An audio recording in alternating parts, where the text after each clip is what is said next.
سبيل الدموع سبيل مريح تنهدى يا صاحي كي تستريح.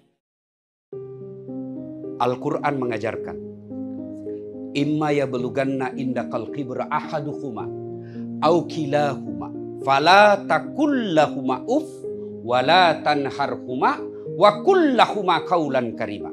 Yang kurang lebih terjemahan ayat ini, apabila kedua orang tuamu sudah uzur, sudah lanjut usia, pasti karena dia sudah lanjut usia, kita ambil, simpan di rumah. Ketika itu pasti timbul dan akan muncul cobaan sebagai anak. Orang tua kita mulai ingatannya lain-lain, orang tua kita mulai rewel, maka Allah menguji. Maka ketika itu, maka Allah sampaikan dalam ayat berikutnya, jangan kau berkata ah. Coba. Ini sangat logis ayat ini. Orang tua sudah usur, tidak mungkin kita biarkan tinggal di rumah meskipun dia kaya. Maka kita ambil. Ketika sudah dalam pemeliharaan usia tua, maka Allah perintahkan, jangan kau berkata ah. Ah saja dilarang, apalagi sampai meneteskan air mata ibu, bapakmu. Bahkan menurut tafsir ulama tentang ayat ini, bapak mau berbuat baik, yang disebut ayat kaulan karima, berbuat baik kepada kedua orang tua. Bapak mau bangun masjid, transfer. Pak Sandi mau bangun masjid di Gorontalo, transfer duitnya. Bukanlah suatu kesalahan. Itu bisa, amalnya tidak berkurang. Pak Sandi mau bangun panti asuhan di Padang dengan mentransfer, itu juga suatu kemuliaan.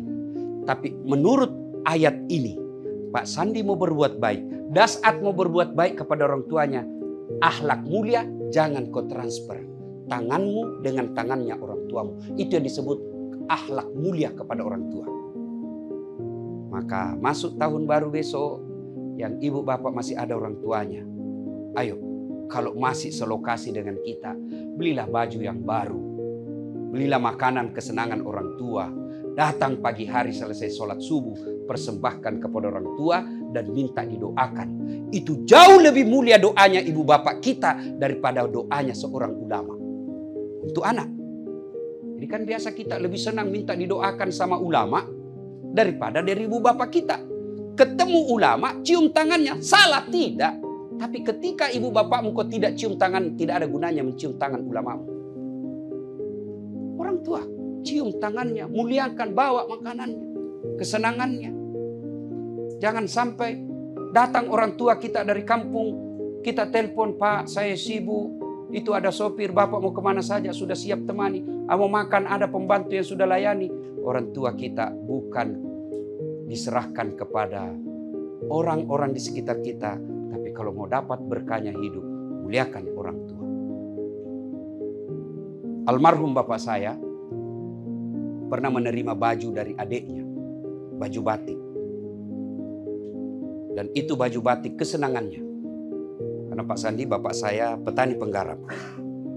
Sawahnya orang dikerja, lalu bagi hasil. Ya termasuk ekonomi ya lemah lah, kalau tidak dikatakan miskin. Nah ada baju batiknya itu, karena senang kemana-mana saja dia pakai. Sholat Jumat, pengantin, ke Makassar dia pakai. Akhirnya lapuk dia punya sini. Lapuk kera baju belakangnya. Lalu dia bilang, tolong balik itu. Kan biasa saya pun mungkin Pak Sandi mungkin dapat juga itu. Ketika kita masih sekolah dulu di kampung, kalau sudah lapuk ini ditukar, dibalik ke jahitannya. Sayangnya beliau wafat sebelum selesai jahitan kerah bajunya dan tidak sempat digunakan. Saudaraku yang masih hidup orang tuanya, kalau Allah beri rezeki tahun 2022, tidak usah investasi banyak-banyak kalau kau lupakan orang tua. Maka saudara, kalau setahun-tahun yang berlalu ini hidup kita kok tidak bisa bahagia, cita-cita kok jauh dari harapan, bisa jadi kemungkinannya sangat yakinkan bahwa kita tidak melayani orang tua dengan sebaik-baiknya. Aneh tentunya kita sebagai anak, ketika ada acara-acara hari besar, kita datang kepada pejabat kita lebih dulu ke rumahnya, cari muka. Sementara orang tua, jangankan kita sapa, kita telepon pun kadangkala kita lupa. Ketika pejabat kita menelpon, Di saluran lain, ibu kita juga menelpon. Biasanya kita terima teleponnya ibu, lalu kita bilang, Bu, tunggu ya, menelpon saya punya kabak, menelpon saya punya dir. Terbalik saudaraku. Terima teleponnya pejabat kita, atasan kita. Mohon maaf Pak, 5 menit setelah ini saya telepon balik karena orang tuaku lagi menelpon. Itu akhlak mulia. Dan Anda tidak akan dihinakan oleh makhluk manusia ketika engkau memuliakan orang tuamu.